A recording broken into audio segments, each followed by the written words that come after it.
হয়েছে।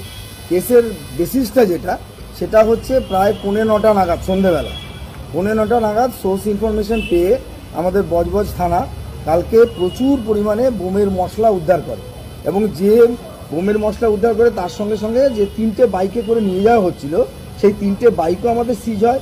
প্রচুর পরিমাণে সোডিয়াম পাউডার, 10 কেজির উপরে অ্যালুমিনিয়াম পাউডার, ফসফরাস ডাস্ট এবং রেড সালফার এবং আয়রন ডাস্ট এগুলো আমরা উদ্ধার করি, যেগুলো কিনা বোমা তৈরির কাজে লাগে।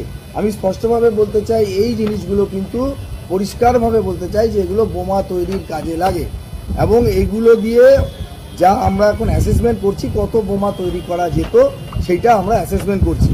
এই সময় আমরা 5 জনকে ইন্টারসেপ্ট করে ধরতে সক্ষম হই। তাদের নামগুলো আমরা আপনাদের বলে দিচ্ছি। এদের মধ্যে নবীনচন্দ্র রায় বলে একজন ভদ্রলোক আছেন।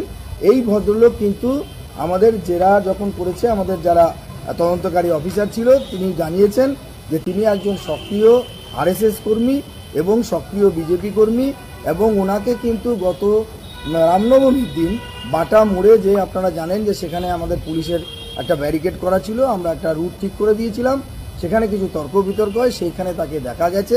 তার ভিডিও ফুটেজ আমাদের কাছে রয়েছে এবং তিনি পুলিশের ব্যারিকেড ছুঁড়ে ফেলছেন, এটা আমাদের দেখা গেছে। বাকি বিষয়টা নিয়ে যে কোথা থেকে এই জিনিস এলো, কেন এটাকে আনা হলো, এই সমস্ত বিষয়টা কিন্তু খতিয়ে দেখা হচ্ছে। পুলিশ এখন চেষ্টা করছে পুলিশের কাজ করার। আমরা আপনাদের হেল্প এক্সপেক্ট করব, নিশ্চয়ই আপনারা আমাদেরকে সেই সময়টা দেবেন, যে যাতে আমরা তদন্ত করে বার করতে পারি এই জায়গাটা কোন জায়গায় গিয়ে দাঁড়াচ্ছে এবং এর পিছনে কি আছে। খুব সঠিক প্রশ্ন আমার সাংবাদিক বন্ধু করেছিলেন। আমি এইটারই উত্তর দেওয়ার জন্য আপনাদের কাছ থেকে কিছু সময় প্রয়োজন আমাদের তদন্ত করার জন্য। আর কালকের ঘটনায় অলরেডি আমরা 3টে এফআইআর করেছি, 3খানা এফআইআর করেছি। আমরা এক্সপেক্ট করছি যে আরও যারা ক্ষতিগ্রস্ত হয়েছেন তারা নিশ্চয়ই এগিয়ে আসবেন, তারা এসে আমাদের কাছে এফআইআর করবেন, এবং তাদের কাছ থেকে আমরা কমপ্লেনও কিছু পেয়েছি।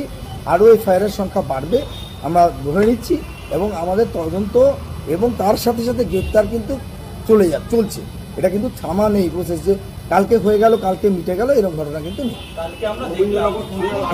পুলিশ সঠিক সময় পুলিশ যেটা রিয়াকশান করার সেটাই রিয়াকশান করেছে, এবং যতটা রিয়াকশান করার তার থেকে যতটা ফোর্স ইউজ করার তার থেকে কোনো ফোর্স বেশিও ইউজ করেনি, কমও ইউজ করেনি। যেটুকু প্রয়োজন ছিল সেইটুকু আমরা সেটা করেছি। আপনারা নিজেরা ওখানে ছিলেন, আপনারা কালকে নিশ্চয়ই প্রত্যক্ষ করেছেন যে পুলিশ বাড়াবাড়িও করেনি, এবং যতটুকু করা প্রয়োজন ততটুকুই পুলিশ করেছে।